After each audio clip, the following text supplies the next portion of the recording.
Shalom, salam sejahtera bagi kita semua.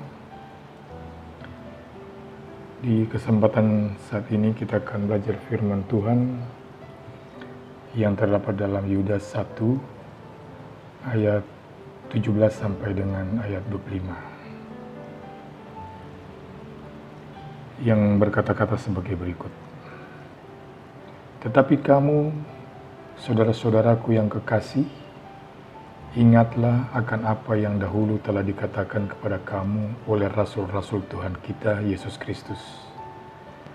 Sebab mereka telah mengatakan kepada kamu, menjelang akhir zaman akan tampil pengejek-pengejek yang akan hidup menuruti hawa nafsu kefasikan mereka.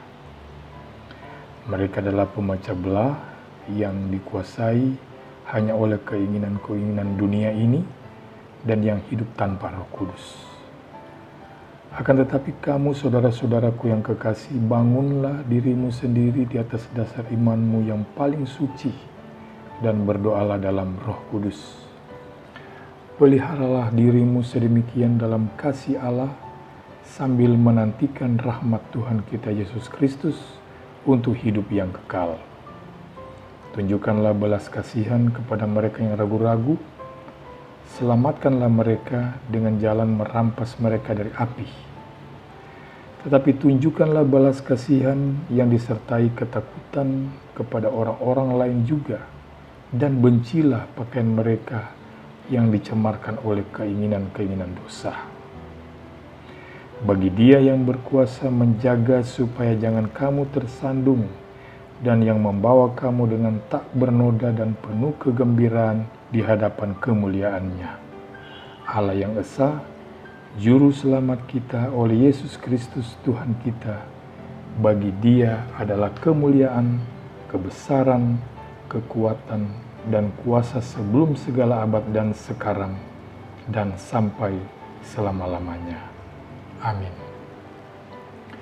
Saudara-saudara yang Kristus kasihi, penulis surat Yudas menulis surat kepada jemaat agar waspada terhadap munculnya guru-guru palsu yang berusaha menyesatkan iman mereka dengan pengajaran dan perilakunya.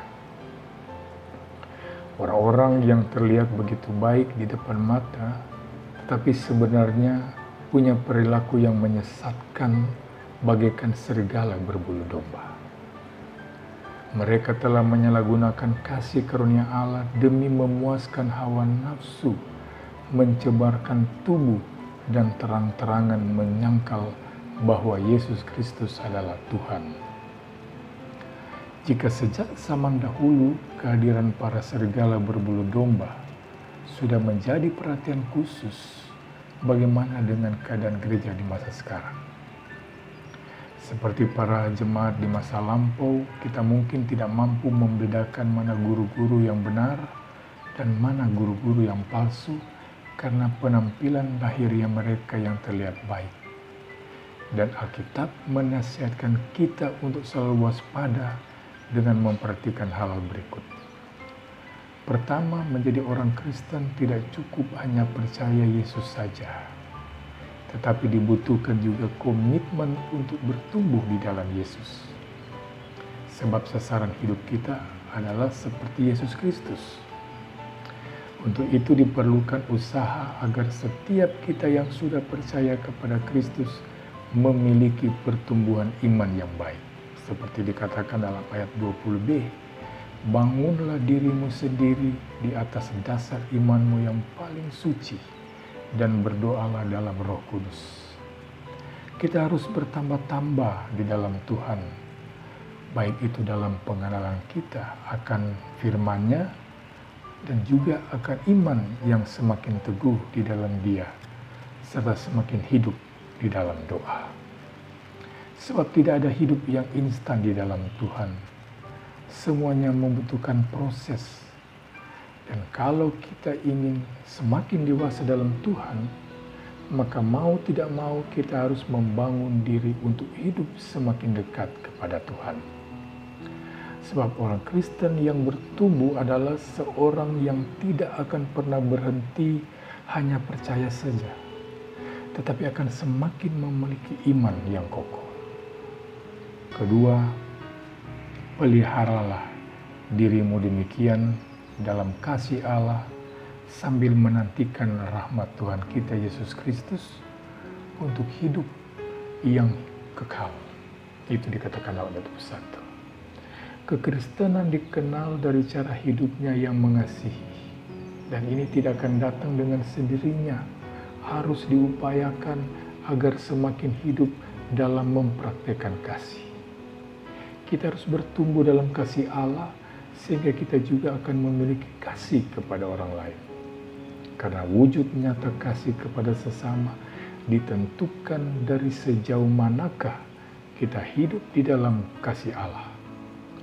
Kalau kita bertumbuh dalam mengasihi Allah, maka kita juga akan semakin mengasihi orang-orang yang ada di sekitar hidup kita. Bisa saja orang mengasihi orang lain tanpa mengasihi Allah, tetapi mustahil seseorang tidak mengasihi orang lain kalau ia sungguh-sungguh mengasihi Allah. Sebab kasih Allah itulah yang akan mendorong kita untuk berbuat sesuatu kepada orang-orang yang ada di sekitar hidup kita. Saudara, tidak sedikit orang yang mengaku dirinya Kristen, hidupnya kelihatan rohani, tapi sebenarnya ia tidak memiliki iman. Bisa jadi ia kelihatan baik, tapi ternyata menipu sesamanya. Ada juga yang menduakan Tuhan dengan masih pergi ke dukun atau paranormal untuk meminta petunjuk. Saat ini Yudas mengingatkan kepada kita, seharusnya kita membangun diri sendiri di atas dasar iman yang paling suci.